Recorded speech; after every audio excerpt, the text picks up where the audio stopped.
looks like we're possibly expecting another storm coming in today.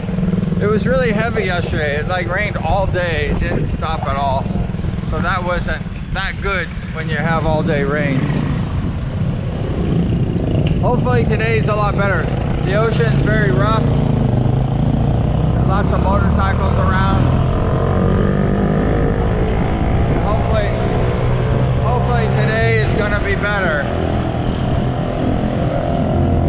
We're enjoying the day, and hey bud, how you doing? Woo, my motorcycle buddy. These guys are going fast to get up the hill. See that hill?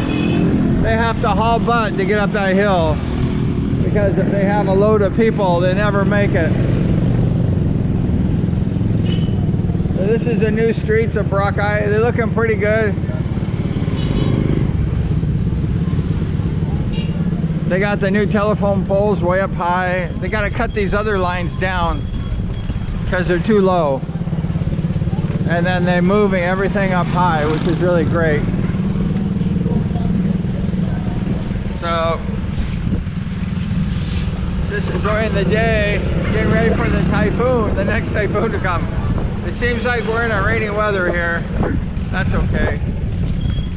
I guess that's okay. There's lots of people here, lots of cars, lots of traffic.